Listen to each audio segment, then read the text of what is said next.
बिस्मिल्लाहिर्रहमानिर्रहीम। मुनसिफ की आवाज़ के साथ मैं हूं आपका मेज़बान मोहम्मद मुनसिफ। नाजरीन, स्टूडियो में हमारे साथ मौजूद हैं पाकिस्तान तहरीक इंसाफ कराची के सदर राजा अज़हर ख़ान।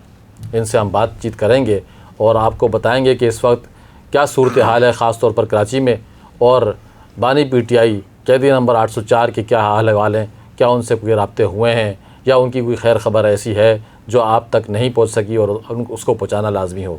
तो सबसे पहले तो मैं आपका शुक्रिया अदा करता हूँ राजा साहब, आप हमारे प्रोग्राम में तशरीफ़ लाए, अपनी मुसीबत में से वक्त निकाला और आपको खुशामदीद कहता हूँ कि आप एक मरतबा फिर हमारे प्रोग्राम में तशरीफ़ लाएँ।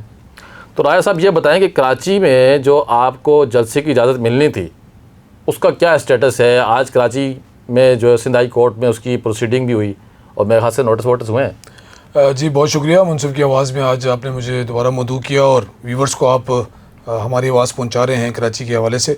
देखिए, पाकिस्तान तहरीक इंसाफ ने हमेशा कानून की पासदारी की है और इंशाल्लाह आगे भी हम कानून की पासदारी करेंगे। पाकिस्तान तहरीक इंसाफ पाकिस्तान की सबसे बड़ी नुमाइंदा जमात है जिसका फ़ैसला 8 तारीख को हो चुका था। जब हमने जलसा करना चाहा तो ज़ाहिर सी बात है हमें इंतज़ामिया से रब्ता करना होता है, इंतज़ामिया से इजाज़त लेनी होती है। ये एक अच्छा तरीक़ाकार होता है और जमहूरियत का हुस्न है जी। उसके मुताबिक हमने जो है वो क्योंकि हमारा प्लान है बागी जना में जलसा करने का, हमने डिस्ट्रिक्ट ईस्ट से जो DC ईस्ट हैं उनसे रब्ता किया 3 माह कबल और उनको अपने लेटर में दरख्वास्त दी कि हम इस तरह जलसा करना चाह रहे हैं।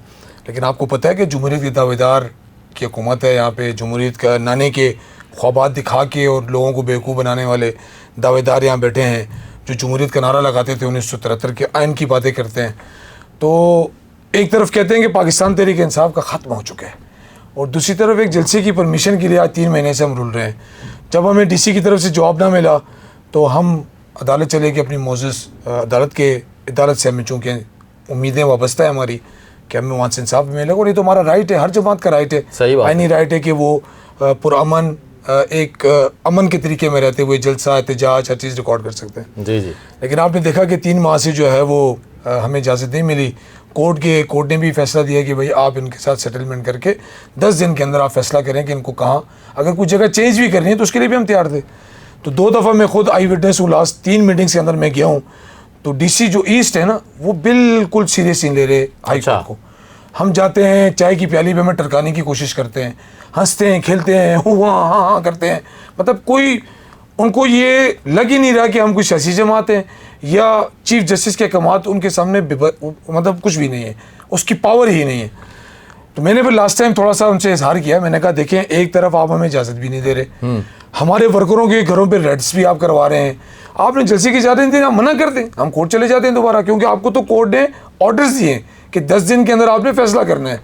देखिए मुनसिफ भाई, ये कैसे हम इजाज़त दे सकते हैं? ये अगर हमें इजाज़त देंगे, ये जलसा अगर कामयाब हो गया तो मुझे आप बताएं तो पाकिस्तान तहरीक इंसाफ की कराची में कितनी वक़्त बढ़ जाएगी? पर्ची तो छुपा दी आपने 8 फरवरी की, आपने स्टेप लगा के सिस्टम सारा छुपा दिया, फॉर्म 45 को रद्द कर दिया, फॉर्म 47 ले आए आप।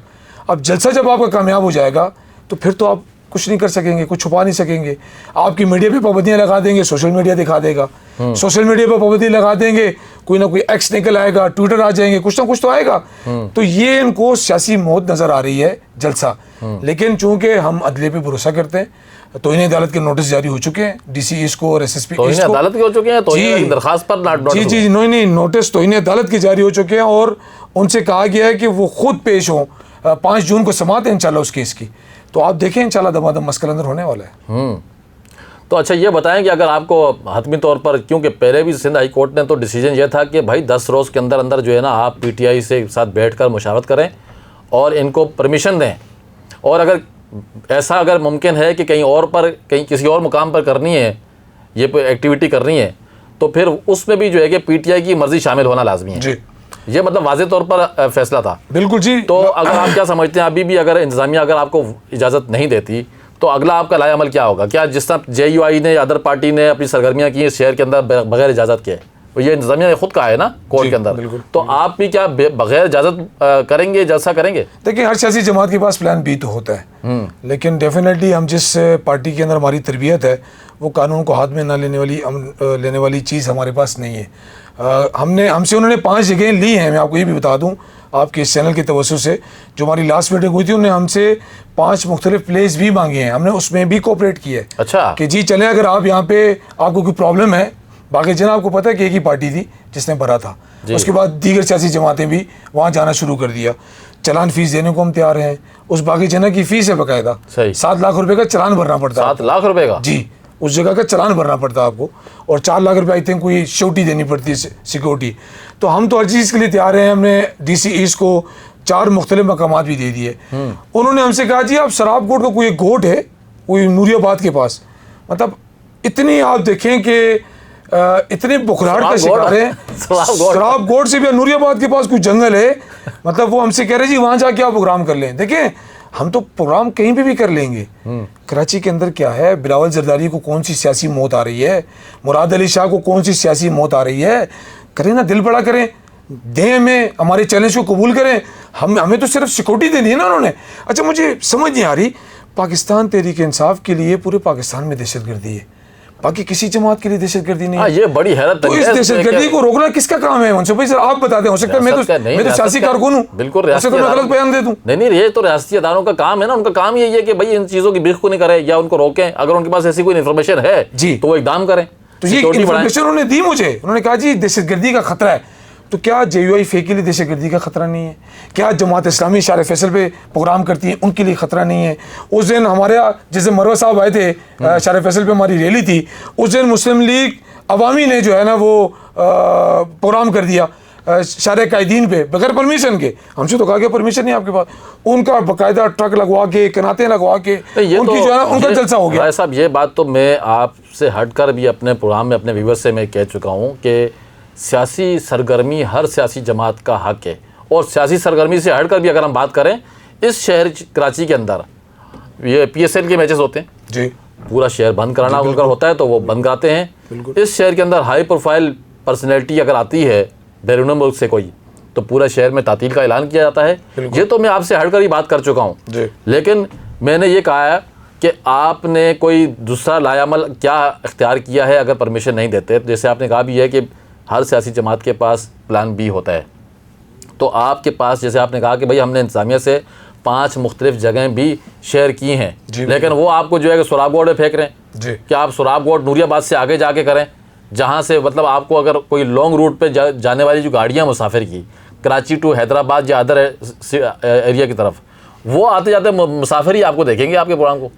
नहीं, अल्हम्दुलिल्लाह खान साहब का जान, ये तो बड़ी मतलब मुज़ेका खेज बात है कि नूरियाबाद से भी आगे आपको जो है कि जगह दे रहे हैं। देखिए, खान साहब का कहीं भी जलसा हो ना, वो आप जंगल में जाके फेंक दें, कामयाबी मेरा रब देता है, और खान को हमेशा कामयाबी दी है अल्लाह ने।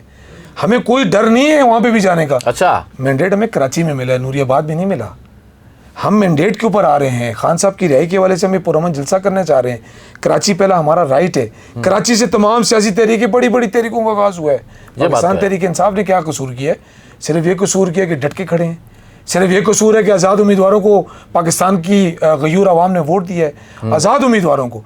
मतलब वो खान साहब तो नहीं, मैं बल्कि कहूँगा कि हम ये कहते थे 2 साल पहले रमज़ान के अंदर कि खान अगर इस बार खबे को भी खड़ा करेगा ना, उसको भी लोग वोट डालेंगे। आप यकीन करें कि ये हुआ इस दफ़ा 8 फरवरी को साबित हुई है ये बात। बैंगन, कुर्सी, चप्पल, ढोल, विकेट, बोतल, कौन सा निशान नहीं था जिसको अल्लाह ताला ने मकबूल किया?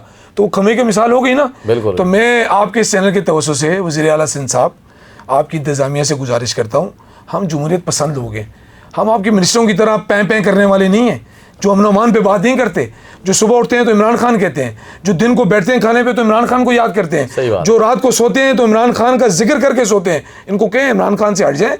हाँ, यहाँ जमहूरियत पसंद जमात पाकिस्तान तहरीक इंसाफ मौजूद है, असम्बली के मेम्बरान हमारे, हम पार्लिमानी पार्टी हैं, पार्लिमानी पार्टी।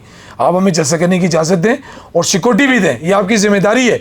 और ये याद रखें कि हर पार्टी के पास प्लान बी होता है, हमें मजबूर ना करें कि हम प्लान बी पे जाएँ।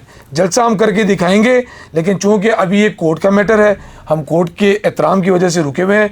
जो फैसला कोर्ट करेगी हम 1-1 उसको तस्लीम करेंगे।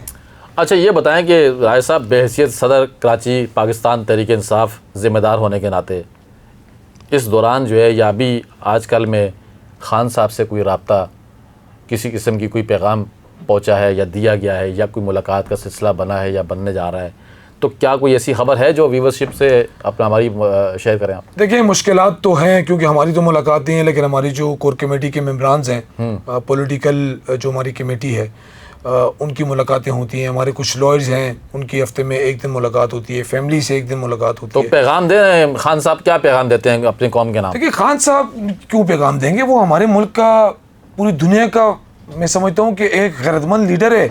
इस टाइम वो मुश्किल में है, खान साहब हमें कहेंगे कि हम निकलें?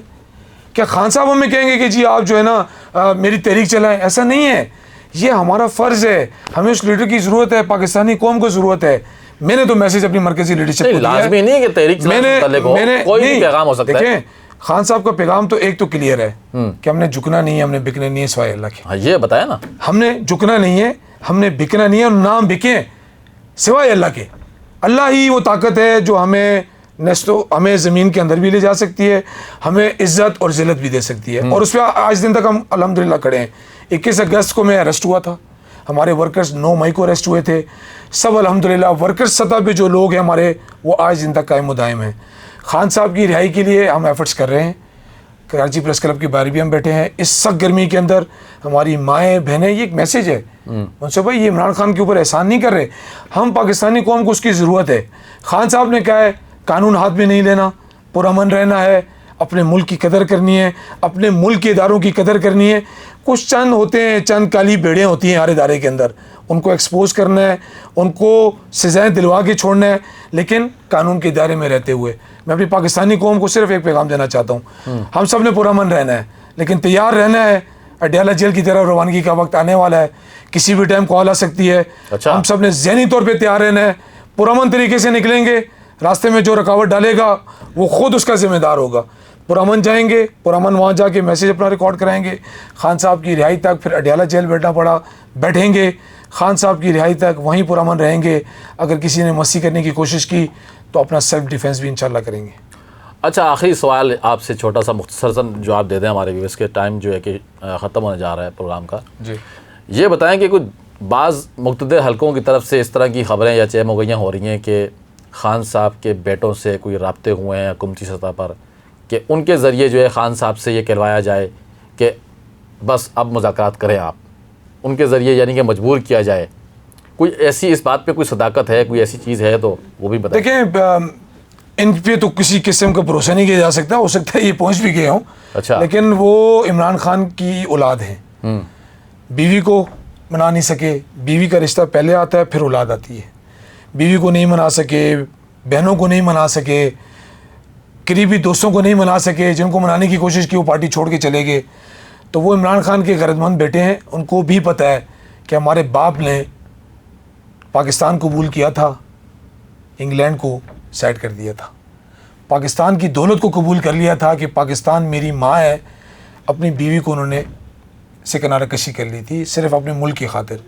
तो वो जो कासिम भाई हैं हमारे और जो दूसरे भाई हैं हमारे, दो जो हमारे भाई हैं, वो अगर उनसे रब्ता किया भी है तो ये उनकी गलतफहमी है कि उनके बेटे किसी किस्म का रब्ता एक्सेप्ट करने की वो यकीन दहानी कराएंगे। उनका भी एक ही मौक़िफ़ होगा कि जो बात करनी है हमारे वालिद साहब से करें। इमरान खान डट के खड़ा है, डट के खड़ा था, डट के खड़ा रहेगा, और वो बेटे भी इंशाल्लाह इमरान खान के साथ खड़े। बहुत बहुत शुक्रिया राजा अज़हर ख़ान साहब। तो नाज़रीन इसी तरह के मज़ीद दिलचस्प तबसरे, ख़बरें और सनसनीखेज़ किस्म की जो बातें होंगी या ख़बरें होंगी वो आपसे शेयर करते रहेंगे। आपसे गुजारिश है कि हमारे चैनल को सब्सक्राइब कीजिए, वीडियो को लाइक कीजिए और शेयर कीजिए। कमेंट्स बॉक्स के अंदर अपनी तजावीज़, कीमती राय और तामीरी तनकीद करना मत भूलिएगा। अगले प्रोग्राम तक आपसे इजाज़त चाहते हैं। अपने और अपने प्यारों का ख्याल रखिएगा। तब तक के लिए इजाज़त दीजिए। अल्लाह निगहबान।